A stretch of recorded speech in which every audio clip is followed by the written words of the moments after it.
আসসালামু আলাইকুম। আজকে আমি আপনাদেরকে একদম অল্প বাজেটের ভিতরে সেকেন্ড হ্যান্ড পার্টস দিয়ে কিভাবে একটা ডেস্কটপ পিসি বিল্ড করতে হয় সেটা দেখাই দিব এবং কত খরচ পড়ে তা দেখাই দিব। তো আমি আর কি একটা ডেস্কটপ পিসি বিল্ড করছি আমার নিজের কাজের জন্য। তো এই পিসি আপনি কাজের জন্য বা ফ্রিল্যান্সিংয়ের জন্য বা কম্পিউটার কাজ শেখার জন্য অথবা বাসায় হোম ইউজের জন্য ব্যবহার করতে পারবেন। এটা কিন্তু কোনো গেমিং পিসি না বা খুব হাই কোয়ালিটির কোনো কাজকর্ম এগুলো দিয়ে করা যাবে না। বাট নর্মাল যে কোনো কাজকর্ম, ঠিক আছে? আপনার Microsoft Word, PowerPoint presentation বা আপনার ফটোশপে ছবি এডিট করা, তারপরে আপনার ব্রাউজার চালানো, ইন্টারনেট ব্রাউজ করা, ইউটিউব চালানো, ফেসবুক চালানো, হোয়াটসঅ্যাপ চালানো, নর্মাল যে কোনো কাজ আপনি করতে পারবেন, ঠিক আছে? নর্মাল আপনি কোডিংয়ের যেসব কাজ আপনার এই যে ওয়েব ডেভেলপমেন্টের HTML, CSS, জাভাস্ক্রিপ্ট, PHP বা এইসব কাজকর্ম আপনি করতে পারবেন আরামসে। যদিও এটা আপনার সেকেন্ড হ্যান্ড পার্টস দিয়ে কম দামে বিল্ড করা, তারপরেও এটা আমরা যথেষ্ট ভালো কনফিগারেশনে এবং যথেষ্ট পরিমাণে ফাস্ট। তো আমি আপনাদেরকে একটা একটা করে পার্টস দেখাই দিচ্ছি এবং এর দাম দেখাই দিচ্ছি। তো প্রথমে হচ্ছে আমার প্রসেসর হিসেবে নিচ্ছি হচ্ছে Intel core i3 4th gen processor. এটা হচ্ছে সেকেন্ড হ্যান্ড নেওয়া। তো এই কোর i3 4th জেন প্রসেসরের সেকেন্ড হ্যান্ডটা এটার দাম পড়ছে হচ্ছে 600 টাকা। ঠিক আছে? তো বর্তমানে 4th জেনের কোর i3 প্রসেসর আপনার 500 বা 600 টাকা এরকমের দামে বিক্রি হচ্ছে বাজারে। তো এটা হচ্ছে এই যে এই প্রসেসরটা, এখানে এই যে i3 4th জেনের। আচ্ছা, এরপরে পরবর্তীতে আছে হচ্ছে আপনার কুলিং ফ্যান। তো এই কুলিং ফ্যানে পড়ছে 150 টাকা। এই যে হচ্ছে কুলিং ফ্যান, এগুলো হচ্ছে আর কি ওই ইন্টেলের সাথে যেসব কুলিং ফ্যান থাকে ওর জাস্ট একটা সেকেন্ড হ্যান্ড কুলিং ফ্যান অল্প দামে নিয়ে নিলে হচ্ছে। তারপরে 3 নম্বরে হচ্ছে আপনার মাদারবোর্ড। এটা হচ্ছে গিগাবাইট H81 মাদারবোর্ড। এটা সেকেন্ড হ্যান্ড, এটা হচ্ছে দাম পড়ছে 1800 টাকা।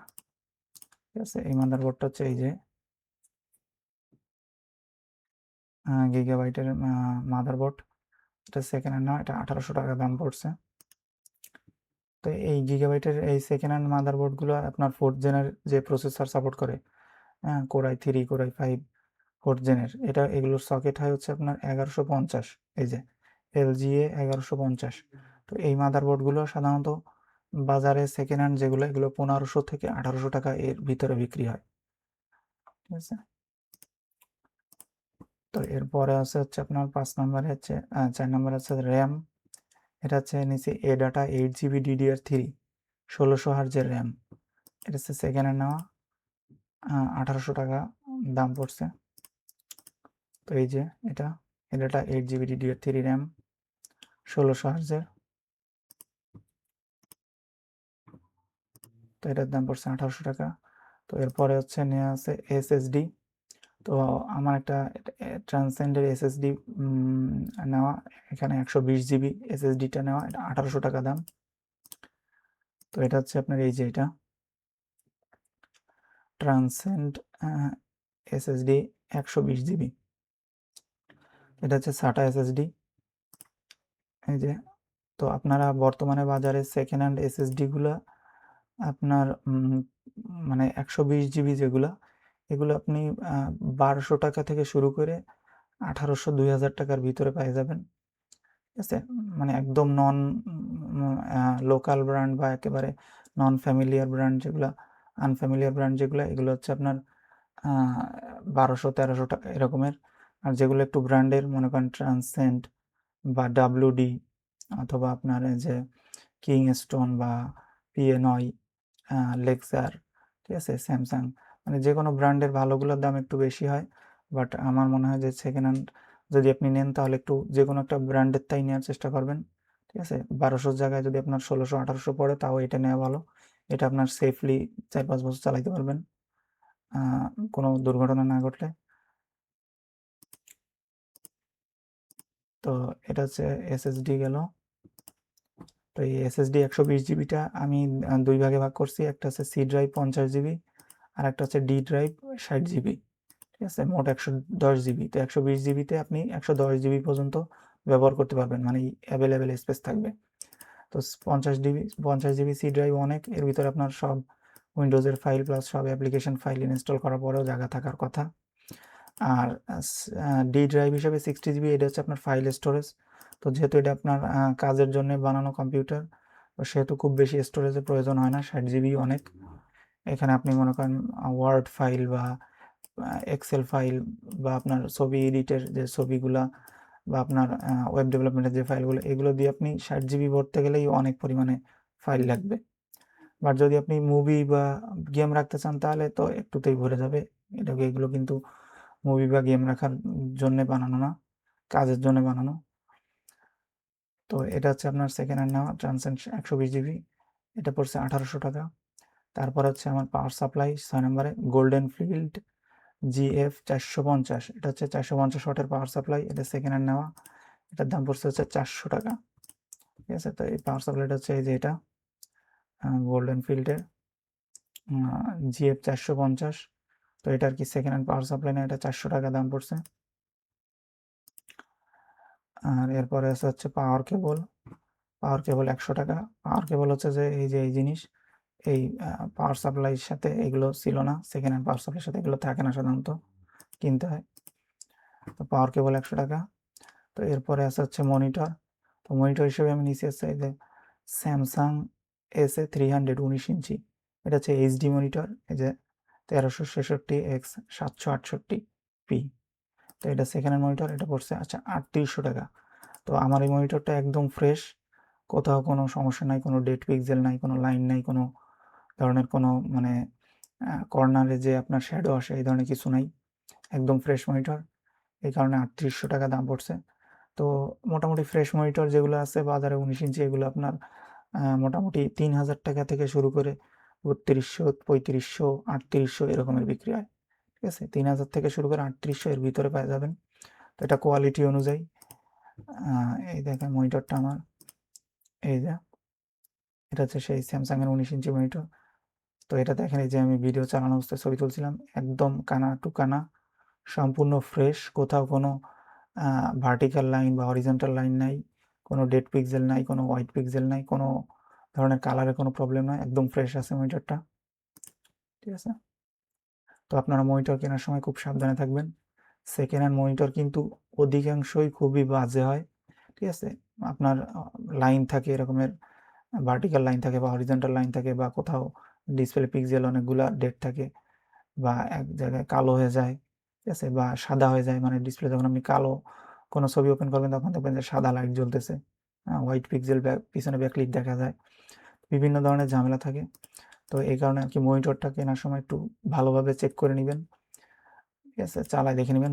প্রথমে আমি এই পিসির জন্য যে মনিটরটা আনছিলাম ওইটা ঝামেলা পাচ্ছিল, পরে পাল্টাই এটা আনছি। তো আমি আপনাদেরকে একটু দেখাই দিই যে ওই মনিটরগুলো কীরকমের ঝামেলা থাকে। তো এই দেখেন, এই যে প্রথমে যেটা আমি আনছিলাম এটা হচ্ছে এইচপির, এটাও 19 ইঞ্চি, কিন্তু এটা এই যে আপনার আনার পরে একদিন পরেই এইখানে এই যে বাম দিকে একটা দুইটা আর কি, একটা ব্লু একটা হচ্ছে আপনার ম্যাজেন্টা কালারে দুইটা দাগ পড়ছে, এই যে ভার্টিক্যাল। এবং দেখেন এই যে এই যে এইখানে এইখানে কতগুলো সাদা সাদা ডট আছে। ঠিক আছে, এই যে সাদা সাদা ডট আছে। তো স্ক্রিনে যখন কালো কোনো ছবি ওপেন করা থাকবে বা ব্ল্যাক থাকবে, ওই অবস্থায় যদি কোনো সাদা ডট আসে তাহলে ওই মনিটরের সমস্যা আছে। এবং এই যে ভার্টিক্যাল লাইন এই ধরনের। তো পরবর্তীতে আমি এই মনিটরটা পাল্টা আনতে পারছি। বাট আপনারা কেনার সময় সাবধানে সব দেখে শুনে কিনবেন, কারণ অধিকাংশ সময় কিন্তু পাল্টাই দিবে না। একটা সেকেন্ড হ্যান্ড জিনিস কেনার পরে পরবর্তীতে কোনো সমস্যা পাইলে ওটা আপনার গাড়ি চেপে যাবে, ওরা কিন্তু পাল্টাই দিবে না। তো আমি তো যাই হোক এটা পাল্টা আনতে পারছি, বাট আপনারা পাল্টায় আনার উপরে নির্ভর করবেন না, আপনারা কেনার সময় ভালোভাবে দেখে নেবেন। দরকার ভিডিও নিয়ে যাবেন, পেন ড্রাইভে করে চালায় দেখবেন। আর আমি রিকমেন্ড করব এই যে এই ধরনের কিছু কালার পিকচার নিয়ে যাবেন।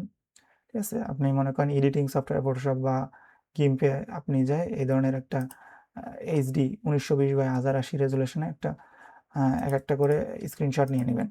ঠিক আছে, এই যে মনে করেন যখন ডিসপ্লেটায় আপনি একটা ব্ল্যাক ছবি ওপেন করবেন তখন পুরো display corner to corner black থাকবে। আবার মনে করেন যে যে ব্লু স্ক্রিন ওপেন করলেন, ব্লু একটা স্ক্রিনশট ওপেন করলেন, এখন পুরো ডিসপ্লে ব্লু থাকবে। ঠিক আছে, অন্য কোনো কালার থাকবে না। যখন আপনি এই যে মনে করেন সায়ান ওপেন করলেন তখন পুরো ডিসপ্লেটা সায়ান থাকবে। এই যে গ্রিন ওপেন করলেন পুরোটা গ্রিন থাকবে। ঠিক আছে, গ্রে ওপেন করলে পুরোটা গ্রে থাকবে। এই যে ম্যাজেন্টা ওপেন করলে আপনার পুরোটা ম্যাজেন্টা থাকবে। ঠিক আছে, রেড ওপেন করলে পুরো ডিসপ্লে রেড থাকবে, আর হোয়াইট ওপেন করলে পুরো ডিসপ্লে হোয়াইট থাকবে। তো সব থেকে গুরুত্বপূর্ণ যে দুইটা চেক করা সেটা হচ্ছে হোয়াইট। তো ডিসপ্লেতে আপনার এরকম হোয়াইট, পুরো হোয়াইট একটা ছবি বা স্ক্রিনশট ওপেন করে দেখবেন একদম এই কানা টু কানা চারিদিকে কোনো শ্যাডো আছে কিনা, কোনো ব্ল্যাক স্পট আছে কিনা। যদি দেখেন কোনো জায়গায় ব্ল্যাক আছে তাহলে বলবেন যে ওইখানে ডেড পিক্সেল আছে। আর ব্ল্যাকটা ওপেন করে দেখবেন যে কোথাও সাদা আছে কিনা, হোয়াইট পিক্সেল আছে কিনা, বা কোথাও কোনো দাগ আসতেছে কিনা, ভার্টিক্যাল লাইন বা হরিজন্টাল লাইন। তো এই চেকটা দিয়ে নেবেন আর কি। বিভিন্ন কালারের ছবি ফুল স্ক্রিন ওপেন করে এইভাবে নড়ায় দেখবেন, তাহলে এইভাবে ডিসপ্লে কিনলে আর আপনাকে ডিসপ্লেতে ঠকাইতে পারবে না। তো এতে কিন্তু সম্পূর্ণ দেখা যাবে কানা টু কানা। আর বিশেষত এই সাদাটা আর হচ্ছে আপনার কালোটা, এই দুটো চেক দিয়ে নেবেন। এই যে দুটো চেক দিয়ে নেবেন, তা নাহলে কিন্তু এই যে এই ধরনের ঝামেলা বাঁধতে পারে। এই যে প্রথম ডিসপ্লেটা আমার এই ঝামেলা বাঁধছিল, তো পরবর্তীতে আমি আর কি এটা নিয়ে আসছি একদম ফ্রেশ। তো এটা কিন্তু এখন আমি ব্যবহার করতেছি আরামসে, কোনো ঝামেলা নাই। তো এই বিষয়টা আমি সতর্ক করে দিলাম। সেকেন্ড হ্যান্ড কেনার ক্ষেত্রে ডিসপ্লেটা খুবই গুরুত্বপূর্ণ ভাবে দেখে খেয়াল করে ভালো কিছুক্ষণ সময় ভিডিও চালায় দেখে তারপরে নেবেন। আচ্ছা, তো এরপরে এই যে স্যামসাংয়ের মনিটর গেল আমার, এটার দাম পড়ছে হচ্ছে 3800 টাকা, আর এর ভিজিএ কেবল পড়ছে 100 টাকা। তো এই হচ্ছে ভিজিএ কেবল, এটা আলাদা নেওয়া লাগছে। আচ্ছা, এরপরে আছে হচ্ছে লজিটেক B100 মাউস 450 টাকা। তো এটা হচ্ছে এই যে এই মাউসটা নিছি আমি 450 টাকা। তো এটা কিন্তু সেকেন্ড হ্যান্ড না, এটা হচ্ছে না একদম নতুন নেওয়া। এই যে এটা নিউ নেওয়া 450 টাকা। তো আপনার মাউস এই যে যেটা নিছি আমি, এটা কিন্তু ভালো, যথেষ্ট ভালো কোয়ালিটির মাউস, কিন্তু আপনার 250-300 টাকাও পাওয়া যায়। তো ওগুলোর আর কি ক্লিক ফিডব্যাক ভালো হয় না, প্লাস আপনার ক্লিকের সাউন্ডও ভালো না। কিন্তু এটা ক্লিকের সাউন্ড ভালো, মসৃণ, এবং ক্লিক ফিডব্যাকটাও খুব ভালো। ঠিক আছে, এই মাউসের কোয়ালিটিটা ভালো, এই কারণে 450 টাকা দিয়ে হলেও এটা নিছি। তো আপনাদের বাজেট যদি কম থাকে তাহলে আপনারা এখানে আর একটু কমাইতে পারেন, এটা 300 টাকা দিয়ে একটা নিয়ে নিতে পারেন। আচ্ছা, এরপরে হচ্ছে আপনার কিবোর্ড নিচে হচ্ছে আমি এফোটেক FK11, এটার দাম পড়ছে 900 টাকা। তো এই যে হচ্ছে কিবোর্ডটা। তো এটা হচ্ছে স্লিম কিবোর্ড, মানে শর্ট ফর্মের যেগুলো। এই যে ডান পাশে আপনার ওই যে আলাদাভাবে যে নাম্বার কি থাকে, থাকে, ওইগুলো নাই। ওগুলো এই যে এক লাইনে করে দেওয়া এবং সংক্ষিপ্ত করে দেওয়া। তো এই কিবোর্ডগুলো সুবিধা হচ্ছে আপনার টেবিলের সামনে যখন আপনি রাখবেন তখন এতে খুব বেশি জায়গা নেয় না, আপনার ডান সাইডে মাউস রাখার এবং মাউস নাড়ানোর জায়গা থাকে। প্লাস হচ্ছে এই কিগুলো কিন্তু আপনার খুব মানে স্লিম কি, ঠিক আছে, অল্প চাপ দিলেই প্রেস হয়ে যায়, খুব বেশি চাপা লাগে না, এবং এগুলো খুবই স্মুথ। ল্যাপটপের কিগুলো যেরকমের খুবই স্মুথ, অল্প চাপ দিলেই কাজ হয়ে যায়, এই কিগুলোও খুব ওই রকমের স্মুথ। তো আমার আর কি এই পিসিটা বানানো কাজের জন্য টাইপিংয়ের কাজ টাজ করা লাগে, বিভিন্ন জিনিসপত্র মাঝে মাঝে টাইপ করা লাগে, এই কারণে আর কি আমি কিবোর্ডটা একটু বেশি দাম দিয়ে নিছি। ঠিক আছে, এফোটেকের আপনার এটা বাংলা ইংরেজি দুইটাই কাজ করা যায়। তো আমার কিবোর্ডটা 900 টাকা পড়ছে, আপনি বাজারে 300-350 টাকাও কিবোর্ড পেয়ে যাবেন। তো যদি একটু ভালো নিতে চান, যে না আপনি সবসময় কাজ টাজ করেন, তো সেক্ষেত্রে এরকম একটা নিয়ে নিতে পারেন। তো এটার দাম পড়ছে হচ্ছে 900 টাকা। এরপরে আছে হচ্ছে আপনার কেসিং নেওয়া সেকেন্ড হ্যান্ড, এটা 500 টাকা দাম। তো আসলে কেসিং আপনার যে কোনো একটা কেসিং হইলেই হচ্ছে, কেসিংয়ে যদি হালকা পাতলা জং টং ধরা থাকে, থাকে, তাতেও কোনো সমস্যা নাই, কারণ কেসিংয়ের সাথে আপনার পিসি পারফরমেন্স কিন্তু জড়িত না। কেসিং পুরনো হইলেও সমস্যা নাই, এই জায়গায় আপনার খুব বেশি টাকা নষ্ট করার প্রয়োজন নেই, যেহেতু এটা বাজেট বিল্ড। আর এরপরে হচ্ছে আপনার ইয়াংজিং 5501 ওয়াইফাই মডিউল, এটা হচ্ছে 500 টাকা, এটা হচ্ছে নিউ নেওয়া, এটা হচ্ছে আপনার ওয়াইফাই মডিউল। তো আপনার পিসিতে ওয়াইফাই কানেক্ট করার জন্য ওয়াইফাই মডিউল লাগবে। তো এই ওয়াইফাই মডিউলটা নেওয়া হচ্ছে আপনার একদম নতুন 500 টাকা দিয়ে। এটা থাকলে আপনি ওয়াইফাই মাধ্যমে ওয়াইফাই কানেক্ট করতে পারবেন, এবং আপনি চাইলে আপনার হটস্পট তৈরি করে আপনার ওয়াইফাই অন্য কারোর সাথে শেয়ারও করতে পারবেন। তো এই যে এটার সাথে একটা অ্যান্টেনা আছে, এটা হচ্ছে ইউএসবি। তো এটার দাম পড়ছে আচ্ছা আপনার 500 টাকা। এরপরে হচ্ছে মাউস প্যাড 100 টাকা। তো এটা আর কি, এই যে মাউস প্যাড, এই যে মাউসের নিচে যে প্যাডটা, এই যে সবুজ কালার কালো কালার, এটা হচ্ছে 100 টাকা দাম নিছে, নতুন মাউস প্যাড। তারপর হচ্ছে সবার শেষে হচ্ছে হ্যাবিট এইচভি SK473 স্পিকার। তো এটার দাম হচ্ছে 500 টাকা। তো এটা হচ্ছে আপনার একটা ইউএসবি স্পিকার, 3 ওয়াটের 2টা স্পিকার। এটা আপনার পিসির বাসায় বা কাজের জন্য যেসব পিসি নর্মাল, যদি কখনো আপনার কোনো ভিডিও চালানো লাগে বা সাউন্ডের প্রয়োজন হয়, তখন আপনি এই স্পিকার দিয়ে কাজ হয়ে যাবে। এটার সাউন্ড খুব বেশি জোরে না, বাট আপনি যেহেতু ডেস্কটপে সামনেই বসে থাকবেন চেয়ারে, কাছাকাছি স্পিকারের, সেহেতু খুব ভালোভাবেই এতে কাজ হয়ে যায়। আর এতে একদম সাউন্ড আস্তে যে তা না, যথেষ্ট জোরে সাউন্ড হয় ফুল সাউন্ড দিলে। তো অল্প বাজেটের ভিতরে এটা যথেষ্ট ভালো। তো এই হচ্ছে আপনার সবগুলো কম্পোনেন্ট, 15টা কম্পোনেন্ট। তো এখন আপনি দেখেন, আমি কিন্তু এখানে কোনো কিছুই বাদ দেই নাই। একদম মানে সিস্টেম ইউনিটের যেগুলো প্রসেসর, মাদারবোর্ড, র্যাম, এসএসডি, এগুলো সহ এক্সটার্নাল যেগুলো আছে আপনার কিবোর্ড, মাউস, তারপর হচ্ছে কি আপনার wifi dongle, mouse pad, speaker, সব সহ ধরে দিছি দাম। তো এই সব সহ হচ্ছে আপনার দাম আসছে মোট 13,500 টাকা। তো এটা হচ্ছে মানে একদম কম বাজেটের ভিতরে একটা কাজের জন্যে পিসি বিল্ড করা। তো এটা কিন্তু ভাই কোনো গেমিং পিসি না, আপনারা আবার এতে গেম খেলতে চান না, এটা কিন্তু গেমিং পিসি না।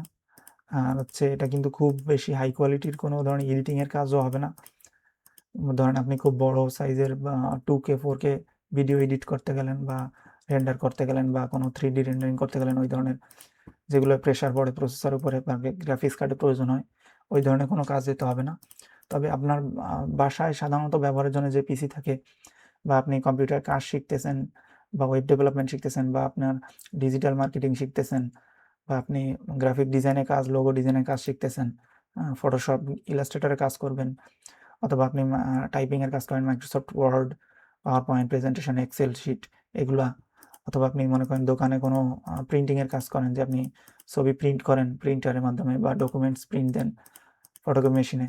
তো এই ধরনের যে কোনো কাজ, নর্মাল যেসব কাজ আছে, ঠিক আছে, দোকানের কাজকর্ম, ছবি প্রিন্টের কাজ, ফটোশপ, ইলাস্ট্রেটর বা আপনার ফ্রিল্যান্সিং, এইসব নর্মাল যে কোনো কাজ এই পিসিতে একদম আরামসে করা যাবে। কারণ দেখেন এখানে Core i3 4th জেনারেশন পিসি, 4th জেনারেশন যে প্রসেসর, এটা কিন্তু যথেষ্ট পাওয়ারফুল। প্লাস এখানে হচ্ছে আপনার 8GB DDR3 র্যাম দেওয়া আছে। তো 8GB DDR3 র্যামে আপনার যথেষ্ট পরিমাণে আপনি মানে মাল্টিটাস্কিং করতে পারবেন, ঠিক আছে। অন্তত পক্ষে 2-3টা অ্যাপ তো চালানো যায় 8GBতে আপনার। তারপর হচ্ছে আপনার এসএসডি দেওয়া আছে, এটা 120GB। তো এই এসএসডির কারণে কিন্তু আপনার মানে বুট time plus application start time সব কিছু অনেক ফাস্ট হবে এবং পিসিটা একদম ল্যাগ ফ্রি থাকবে, ঠিক আছে। এই পিসিতে কিন্তু আমি টেস্ট করে দেখছি, এটার বুট টাইম মানে স্টার্ট আপ টাইম হচ্ছে মাত্র 14 সেকেন্ড, ঠিক আছে। মানে পাওয়ার বাটন অন করার পর থেকে আপনার লক স্ক্রিনে যে চলে আসে পিসি অন হয়ে, তো ওই পর্যন্ত মাত্র 14 সেকেন্ড লাগে। তো এটা কিন্তু এই এসএসডির কারণে, ঠিক আছে। তো এসএসডি না থেকে যদি এখানে হার্ড ড্রাইভ নিতাম, তাহলে জায়গা হয়তো বা বেশি হইতো। ধরেন আমার 1800 টাকা আমি 1 টেরাবাইট হার্ড ড্রাইভ পাইতাম, 1000 GB, সেইখানে মাত্র 120 GB নেওয়া হয়েছে। কিন্তু ওই হার্ড ড্রাইভ নিলে আমার বুট টাইমটা, মনে করেন যে পিসি অন করার টাইমটা 14 সেকেন্ডের জায়গায় হয়ে যাইতো 1 মিনিট 20 সেকেন্ড, ঠিক আছে, অনেক বেশি হয়ে যায়। প্লাস আপনার অ্যাপ্লিকেশন ওপেনও স্লো হয়। তারপর আপনি হুটহাট করে কোনো ফোল্ডারের ভিতর ঢুকতে গেলে বেঁধে যাবে, পিসি হ্যাং করবে, মানে স্লো হয়ে যায় আর কি পিসি। তো এই কারণে আর কি এসএসডিটা নেওয়ার চেষ্টা করবেন, এসএসডিটা নিতে। বাট যদি আপনাদের একদমই বাজেট না থাকে এসএসডি নেওয়ার মতো, তাহলে আপনারা হার্ড ড্রাইভ নিতে পারেন। আপনার 500GB হার্ড ড্রাইভের সাধারণত বর্তমান বাজারে 900 থেকে 1000 টাকা দাম সেকেন্ড হ্যান্ডগুলো। আর আপনার সেকেন্ড হ্যান্ড যে এসএসডি, এগুলোর দাম হচ্ছে 1800 টাকা, 120GB। আপনি এর থেকে কমেও পাইতে পারেন, 1200, 1300, 1400 টাকাও পাওয়া যায়। এটা আপনি একটু দেখে শুনে বুঝে দামাদামি করে নেবেন। তো এই পিসিটা আপনার নর্মাল যে কোনো কাজের জন্য যথেষ্ট ফাস্ট, এবং এটা কিন্তু আপনার মানে বিল্ড করা পিসি, সো এটা আপনার দীর্ঘদিন টেকসই হবে। এবং যদি বাই চান্স কোনো একটা পার্টস ফেল হয়, তাহলে আপনি সেটা কিন্তু আপনার পাল্টাই দিলে ঠিক হয়ে যাচ্ছে। ধরেন একটা র্যাম ফেল হলো, আপনি একটা র্যাম পাল্টাই দিচ্ছেন 1800 টাকা দিয়ে, ঠিক হয়ে গেল। বা আপনার মনে করেন যে মাদারবোর্ডটা গেল, মাদারবোর্ডটা পাল্টাই দিলে ঠিক হয়ে যাচ্ছে। কিন্তু যদি আপনি ল্যাপটপ নিতে যান, অল্প দামের ল্যাপটপগুলো এমনিতেই হয় কাঁচরা, তারপরে ওর কোনো কিছু নষ্ট হইলেও সব কিছু ধরে ফেলাই দেওয়া লাগে, ওর জিনিসপত্র সহজে পাল্টানো যায় না। তো এই কারণে আর কি বিল্ড করা পিসিগুলো বেশি ভালো হয়। হ্যাঁ, মানে সেভিংস বাজেটের দিক থেকেও ভালো, প্লাস আপনার টেকসই লংজিভিটির দিক থেকেও ভালো, প্লাস পরবর্তীতে রিপেয়ার বা আপগ্রেডের দিক থেকেও ভালো। তো এই ছিল আর কি আমার বাজেট পিসি বিল্ড। এটা আমি আমার নিজের কাজের জন্য বিল্ড করছি। তো আমি আপনাদেরকেও শেয়ার করলাম আপনাদের সাথে। তো আপনাদের যদি অল্প বাজেটের ভিতরে কোনো পিসি প্রয়োজন হয়, তাহলে আপনারা এইটা ফলো করতে পারেন। আর এই দামগুলো যে এক্স্যাক্ট এরকমেরই হবে তা না, 50 টাকা 100 টাকা কম বেশি হইতে পারে, যেহেতু সেকেন্ড হ্যান্ড মার্কেটে আপনি জিনিসপত্র দামাদামি করে কিনবেন, ভালোভাবে দেখে বুঝে তারপরে দামাদামি করে হয়তো এর থেকে আপনি 2-100 কমেও পাইতে পারেন। তো মোটামুটি 13,500 টাকার ভিতরে কিন্তু আমার পুরো পিসি বিল্ড হয়ে গেছে, এবং প্রত্যেকটা কম্পোনেন্টই এখানে দেওয়া আছে, একটাও বাদ নাই। ঠিক আছে, আপনার system unit, monitor, mouse, keyboard, আপনার ওয়াইফাই মডিউল, সাউন্ড বক্স, সব কিছুই।